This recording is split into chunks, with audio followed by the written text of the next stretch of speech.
Welcome in to Outkick the Show, Wednesday edition.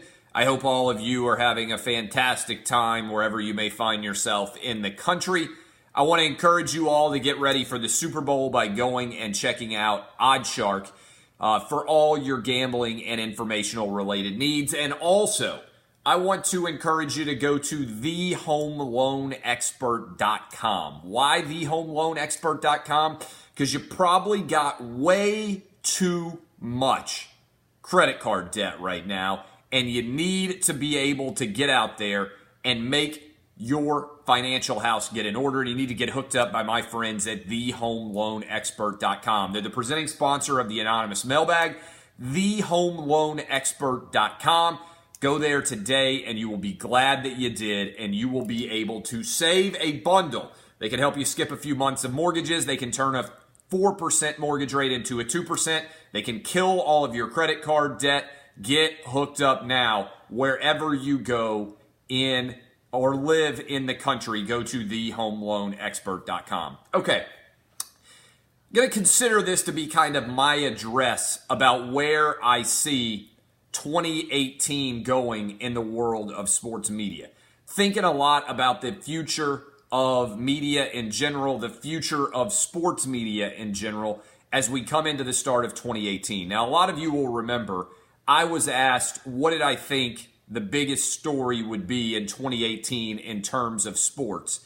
And I came out and said it's going to be the quest to legalize sports gambling, because I think it's going to have the most fundamental shift on American sports in the history probably of any industry to enter. I think American sports gambling being legalized and nationwide is going to be akin to what happened when suddenly prohibition ended. If you think about the way that alcohol exists in this country right now, we have a bunch of different people who became insanely wealthy off of their distributorships.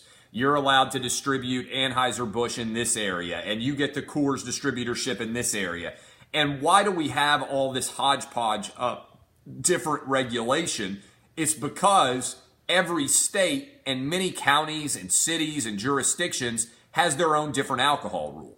So you know this if you go around to college football games, you travel to a new state, you might be able to get beer before noon on Saturday at a gas station. You might not be able to. You might be able to walk into a grocery store and buy all the liquor and beer you want. You might not be able to do that. You might have to go to a hodgepodge of different locations. Well, I've spent a lot of time focused on sports gambling, and those of you who've watched this show for a long time know what I'm talking about. But a big part of that is because I believe we're going to end up with a bunch of different individual state regulations as opposed to one overall one-size-fits-all rule, okay? So I'm going to get to that in a minute. But to me, what I find most fascinating, and I'll circle back around to this, is the larger construct in which we're moving into as an industry, and it's not just sports media. It's the difference between owning your content and having a direct relationship with your audience and being part of a large conglomerate and being blind to what your audience actually wants. Now, people come after me all the time, but I think most people would have to recognize, even my harshest critics, would have to recognize that I'm very good at assessing where markets are going and being willing to place bets on them. I'll give you an example. When I first got on Twitter, I had an aha moment. I said, my God, what matters now is the name on the back of your jersey as opposed to the name on the front of your jersey. So when I started Outkick in 2011, that was a bet that where I worked, i.e. the name on the front of my jersey, did not matter anywhere near as much as the name on the back of my jersey. And what I noticed with Twitter and with social media in general was it was destroying big brands, i.e. the ESPNs, the CBSs, the Yahoos of the world. In theory, it didn't matter where I wrote, people were going to come find me. And I've told this story before, but I do think it's instructive for a lot of you out there. I was making $40,000, I think it was, a year doing my daily radio show here in Nashville at 3HL, 104.5 The Zone. I had a aha moment before I started Outkick when somebody, I used to do, some of you probably remember these who are watching right now, I used to do hair advertisements. Despite the fact that I have spectacular hair, there was a company in Nashville that would spend a ton of money to me to go out and convince guys to get new hair treatments. A lot of you will remember those live spots. They were insanely successful. I would come on, I would talk about how great my hair was, and I would say, if you want to have hair like me, then you need to go to this company, and they'll take care of you, and they'll make you sexy as you want to be. That is true. Like, it was insane how much attention I was able to get and how much business I drove their way.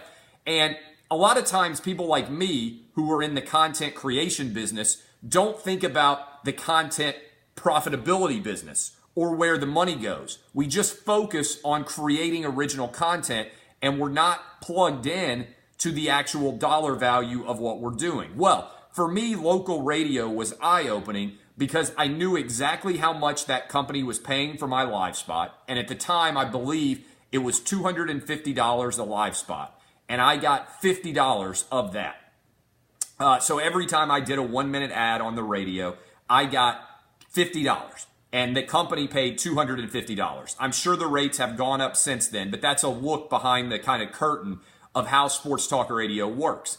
And I was insanely good at driving people to go get their hair done. All right, to go get new hair, everything else at this medical company.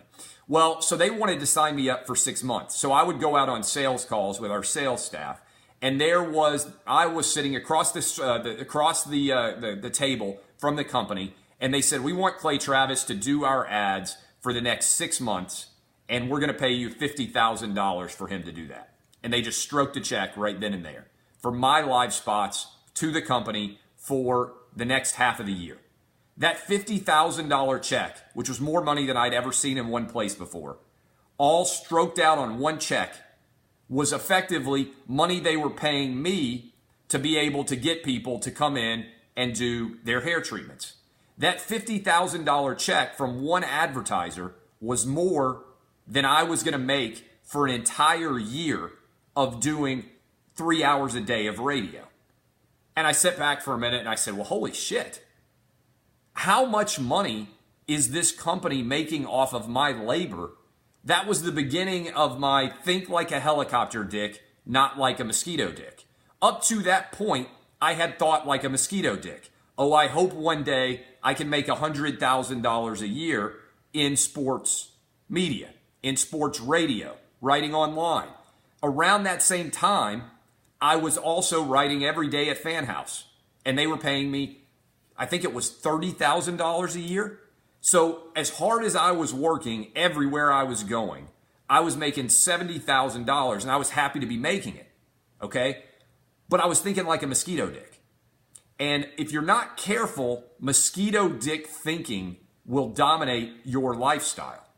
And so as it progressed, I got more and more aggressive in understanding the business behind what I was doing. And so early on with Twitter, when I decided, it was the best thing that ever happened to me. It seemed like the worst. And this is a pep talk early in 2018 for all of you out there.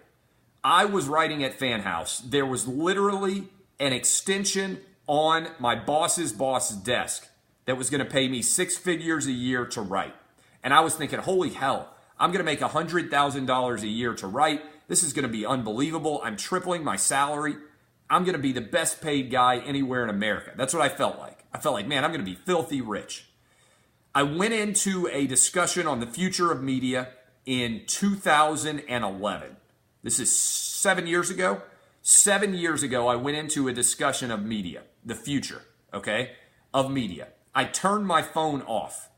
When I turned my phone back on, Fan House didn't exist anymore, and everybody who worked at Fan House had been fired. I didn't have a job.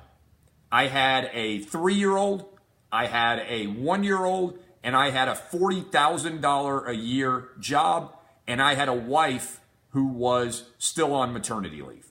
Now, when you're making any kind of decent salary, if you have a lot of school debts and you've gone to law school and you have built up this huge, massive amount of debt because you got a home, you got a mortgage, you got a wife, you got 2 babies at home, essentially, a 3-year-old and a 1-year-old, and you suddenly realize, holy hell, I've got all these responsibilities and I have $40,000 in actual income. Here's the other thing. My contract was expiring in radio. My contract was expiring in radio, and they had offered us a rounding error of a salary increase.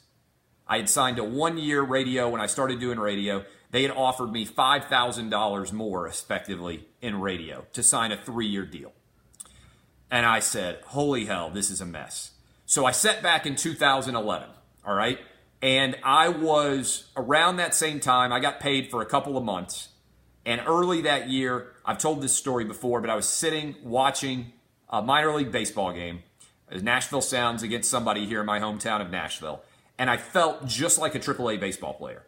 Because here I was grinding away. I'd written a couple of books. They had sold well. I was in a good position, I thought. Then the rug gets pulled out from underneath me. I don't have a writing job. I don't have any ability whatsoever to actually make a living off of my content. Well, I go balls to the wall and I decide to start Outkick because I've seen the way the business works. And this is why I talk about the name on the back of your jersey mattering more than the name on the front of your jersey. I made a risky decision to start Outkick in 2011. I also negotiated aggressively to get a radio extension, everything else. But if I hadn't started thinking like a helicopter dick instead of like a mosquito dick, I would have been very happy to continue on the trajectory that I was on. But I felt like I knew my business writing online as well or better than anybody who was employing me. I knew that I was as good or better than almost anybody in the country, frankly, at sports talk radio at that point, because I could tell by the responses that I was getting that I was uniquely talented there. And so I start all of this off in 2018 in this way. I was ahead of the curve in that it mattered whether or not you owned your content. I made a huge bet on myself. I said, you know what? I think that I can go out, and I did it in 2011. I think I can go out and I can sell the ads for a brand new website. I can create all the content on that website.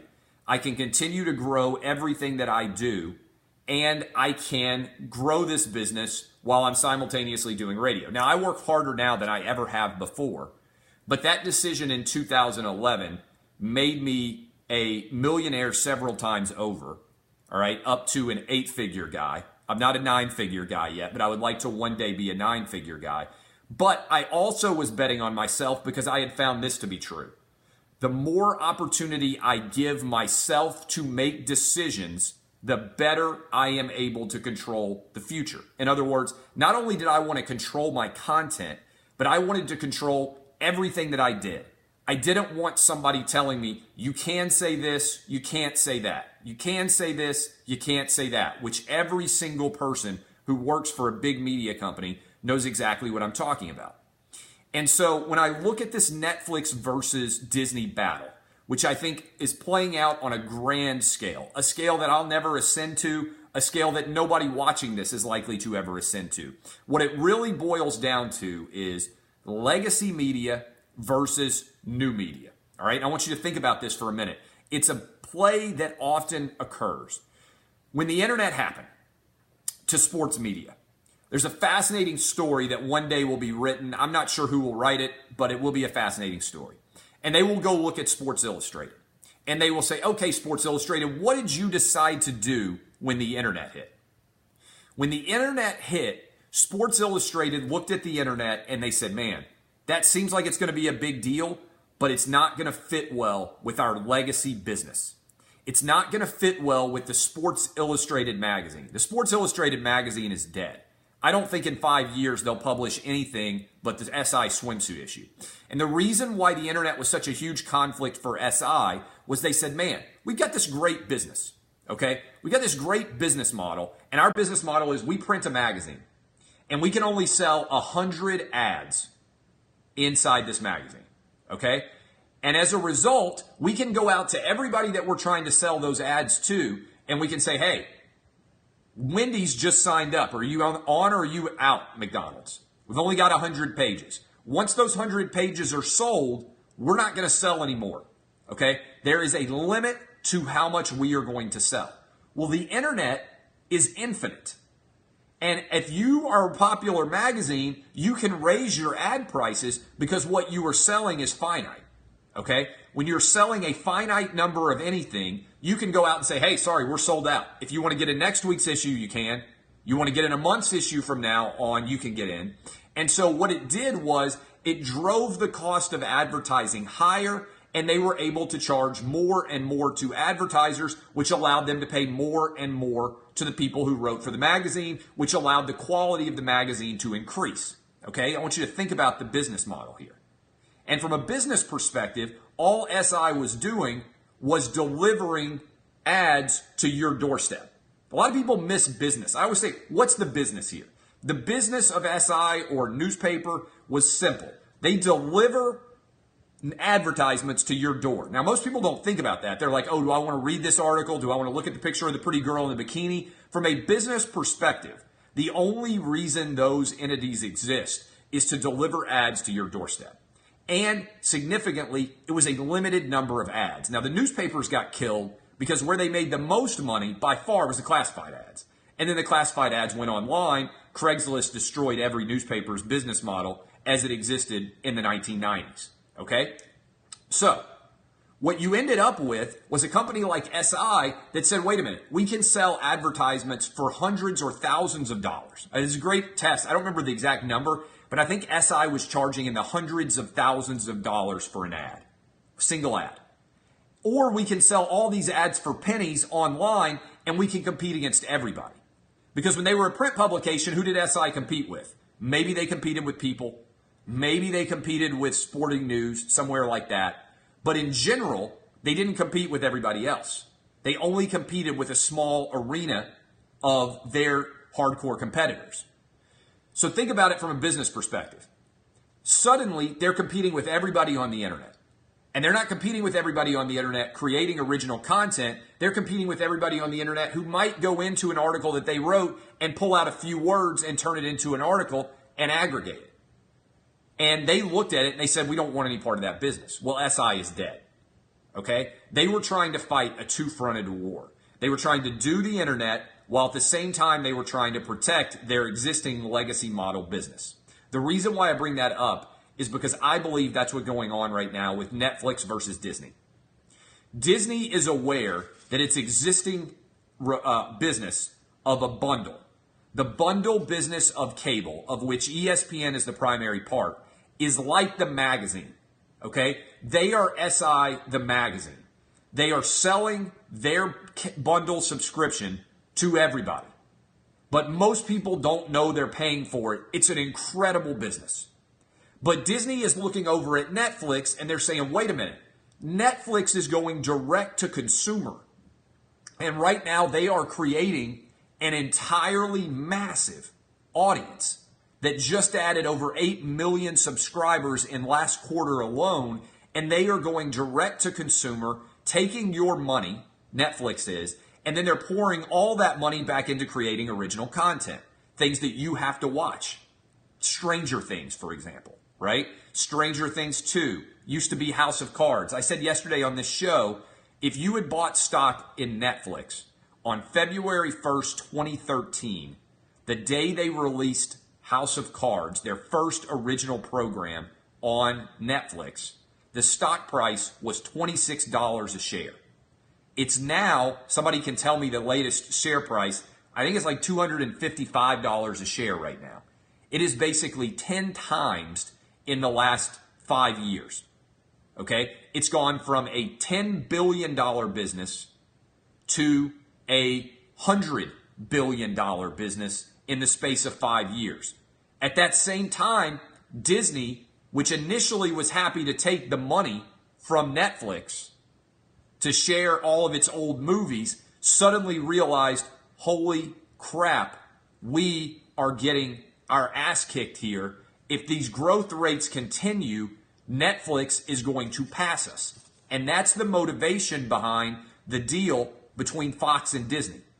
This is about Netflix on a roller coaster going straight uphill and everybody else not being able to get on that same trajectory. It's an absolute monster that's going to be almost impossible for Disney to catch. And the challenge that Disney has is, unlike Netflix, which is effectively the internet, they are making all their money off going direct to consumer now. Disney has got to fight a two-fronted war. They've got to try to protect their existing business like SI did, and they also have to simultaneously try to grow the business that they already have. And what's going to happen is, I'm telling you, Netflix is going to win and Disney is going to lose, because Disney doesn't realize yet how difficult it's going to be to get everybody to sign up for Disney as a standalone entity. I'm telling you right now, ESPN Direct is going to fail. Disney Direct is going to fail. People are not going to sign up direct for Disney because they're used to already getting it as a part of their existing bundle. You pay for Netflix because its business never existed in any other way other than when you used to receive the DVDs. And so Disney right now is trying to make a move and become Netflix. But you can't become Netflix when you're fundamentally grounded in the existing cable bundle, because you're fighting a two-fronted war, and the people that you lose on cable are just going to try to come over to you direct on streaming, and you're actually going to end up just canceling out in both different directions. So I'm telling you this right now. Pay attention to this. This is the story of 2018. This is the story of 2019. This is the story of 2020. Share this. Think about it. The war between Disney and Netflix is real. Do I own Netflix stock? Yes. I have bought Netflix stock now. I'm going to keep putting money into it. Stocks that I own: Twitter, WWE, Netflix, Take-Two, Activision. I've had those companies forever. And to me, the story here is one that Disney is going to lose. And Disney, I think, is desperate in understanding that. And a lot of people are not understanding the motivation behind the decision to go to 21st Century Fox. Somebody just said, haha, laugh at WWE. I would put every dollar that you own right now in WWE. If I were you, I would put every dollar that you own in WWE. It's going to get bought out. The story of recent history has been, go buy existing business models if they aren't very expensive. Right now, you could, if I were the CEO of Netflix, I would go buy WWE tomorrow. I would sit down with Vince McMahon. I would say, how much do I have to pay you to bring Raw direct to Netflix? How much do I have to pay you to bring every WrestleMania, every SummerSlam, every Royal Rumble? I want them all on Netflix. I want them all on Netflix, and I want to bring your existing WWE network into Netflix and roll it all together. I want everybody who has a WWE subscription to also have a Netflix existing contract. That would be a perfect toe in the water for Netflix to move into sports. Because I think eventually Netflix is going to move into sports, but I don't want to move into sports by renting. Netflix doesn't want to rent. They want to own. They want to own their own original content, and I would go buy WWE right now if I were Netflix. I think it's worth billions of dollars in the years ahead to them. Imagine how many people who have Netflix existing subscriptions would love to have access to every WrestleMania. Think about how much it would grow the existing WWE business model if you knew that the 100 million people who have Netflix could put on Netflix and watch the Royal Rumble or WrestleMania or whatever the event is live as a part of their existing subscription to Netflix. I think it would pay for itself in terms of the subscribers that you would add worldwide. I think it would also pay for itself for WWE. So you're asking me right now, why would you own WWE stock? Because they're going to get bought out. If they don't get bought out by Netflix or Amazon, they're going to get bought out by Disney, or they're going to get bought out by Fox.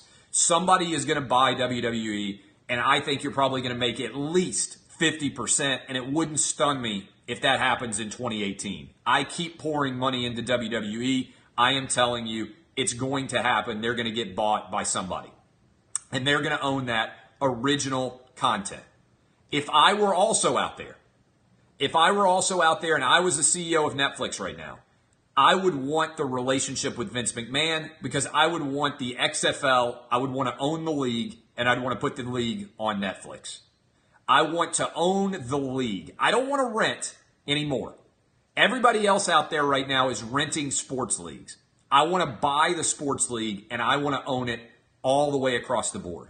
So if I were Netflix or I were Amazon, but particularly if I was Netflix, I would love to work at Netflix right now. Anybody at Netflix watches this, I would love to be a part of your company. I think you guys are brilliant. I would love to come in and be involved in helping to build out your sports rights package. I would buy WWE and I would go get this league, the XFL, rebuilt, and I would make it the beginning of Netflix going into sports. And I would own the entire league, and I would stream the games to all my people as a part of the subscription on Netflix.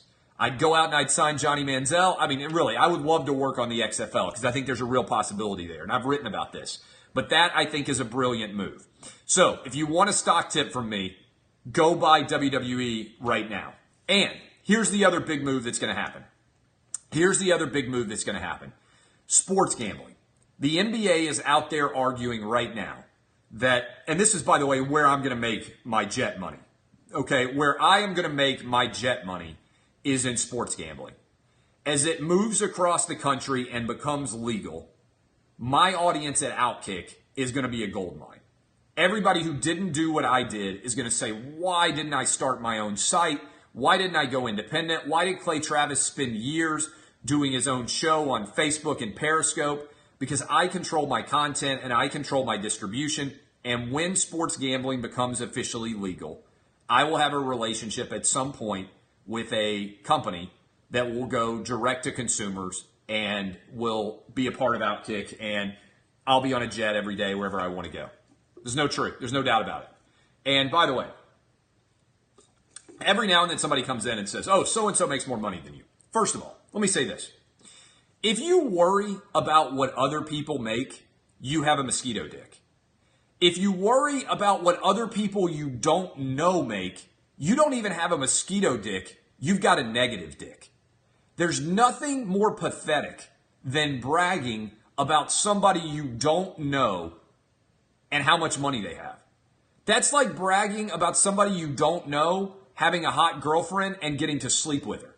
That means that you have a negative dick. You're not out there trying to find your own girl to sleep with. You're not out there trying to do anything on your own. You are sitting around with your negative dick arguing on behalf of somebody who doesn't know you about how awesome they are. You might as well beg to sit in the corner and jerk off while somebody else fucks your girlfriend, because that's effectively what you're doing when you brag about the money that somebody you don't know has compared to somebody else you don't know. You literally have a negative dick. You don't even have a mosquito dick. You've got a negative dick. You can think like a helicopter dick. You can think like a mosquito dick. Or you can be so pathetic that you actually have a negative dick. That you worry so much about what other people do and have that you don't even try and get any of that yourself. You brag about what other people have. Do you know how much of a loser that makes you? It's unbelievable. Don't worry about what other people have, number one. If you do worry about what other people have, slap yourself in the face and say, why am I such a fucking pussy? And start worrying about yourself. Mosquito dick think, don't. It's a sad thing when I have to brag to you, please think like a mosquito dick. I'm not even trying to get you to think like a helicopter dick yet. I'm like, just think like a mosquito dick. At least mosquito dick people are worried about their Nissan Sentra. They're like, I got to get my Nissan Sentra and I got to make sure I can afford a better apartment with my roommate. At least mosquito dick thinking is worrying about yourself. Negative dick thinking is worrying about what other people have and not even worrying about yourself. I can't even build you up to helicopter dick thinking. You are so retrograde that I have to build you from negative dick up to mosquito dick before we can even talk to helicopter dick. Like, our minds are not even capable of comprehending. At least if you have a mosquito dick, you can think about what life might be like as a helicopter dick. If you don't even have a mosquito dick, I got to build you up to mosquito dick first. That's where a lot of you are. A lot of you are negative dick. You're not trying to do anything other than brag about other people. That's kind of the way sports people often think. I'm going to argue about these people that I don't know anything about and how awesome they are. Okay, kinda. Don't you want to be awesome yourself? Like, this is why I didn't want to be a sports writer initially. Parents are like, why don't you go be a sports writer? Like, I don't want to spend my whole life sitting around writing about other people doing things. I want to do shit myself. So do shit yourself. Don't be a negative dick. Be a helicopter dick. But first, you got to be a mosquito dick even before you can be a helicopter dick. I'm telling you, the NBA wants 1% of all gambling on the NBA games, which is one of the most ridiculous things I've ever heard a league ask for. We don't want to do anything, but we think that every time somebody bets on our games, we should get 1%. Are you kidding me? I respect the balls of the ask, but why? Why would anybody give the NBA 1%? For what? Now, if the NBA wants to go into the gambling business itself, okay, but what is the NBA providing in exchange for that 1%? That's like me saying I should get 1% of every bit of money that's going to be gambled on like in like SEC games. Like, that doesn't make any sense. Yeah, it's a sales tax, but why would the league deserve money for a sales tax? The games are already happening. People are betting on the games already. I understand why the league would want to do that. Now, I think the better answer is let the gambling companies sponsor this individual teams. Let them put their logos on the teams like they do in Europe. You'll get more than 1% that way, and you'll have a direct relationship with them. But get the fuck out of here with your argument that you get 1% of all the action. Now, if you allow gambling to take place at your games, okay, you deserve a cut if people are gambling in your venue on your Wi-Fi network. That totally makes sense. But get out of here with everybody in the entire country who gambles on an NBA game should have to give you 1%. So, sports gambling is the number one story of 2018. Netflix versus Disney is the number one story of the next 5 years. Netflix is going to win. Go buy Netflix stock. Go buy WWE stock. I made you a ton of money if you listen to this show today, giving you a sense for what will happen in the future. One other idea. Who's going to own sports gambling? Who is going to actually own sports gambling? I think it's really fascinating to think about that. Early bet I would make. How about Verizon? Nobody's paying attention to Verizon, but I want to give you a little pitch here of an idea. Remember when Yahoo got into fantasy sports? Before fantasy sports, if any of you are old enough to remember me, you had a guy who would have to tabulate all the results. When I first started playing fantasy sports in college, back in like 1997, old school, 20 years ago, we played in a fantasy football league, and the results, we did a draft, and the results had to be tabulated, and the guy who tabulated them would email them out to us every week. And he'd have to go check the box scores, he'd have to pour through them, and he'd have to add up all the points, and it was really time-consuming. Then in 1998, for the first year, we all joined Yahoo Fantasy Sports. And I was like, my God, this is a revelation. Yahoo was the first company to really get involved in fantasy sports. And as a result, it's been absolutely dominant. So I think that Yahoo, through AOL and all these other properties that they bought, including significantly streaming rights to in-market games on NFL and NBA action, Verizon is going to make a big play to try to become the helicopter dick of sports gambling. I really do.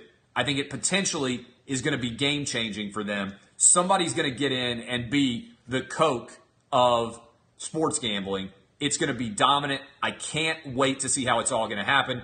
End result, I'm going to be smoking fat cigars, flying around in my private jet, looking down at all the little people with the negative dicks and with the mosquito dicks. I'm going to be up in the air, my Wi-Fi plane, twirling my big old helicopter dick around in the air.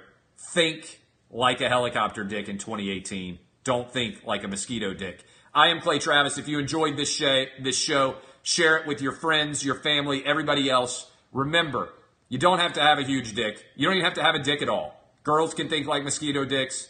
Girls can think like helicopter dicks. Everybody thinks like a helicopter dick, a mosquito dick, or a negative dick. Be a helicopter dick.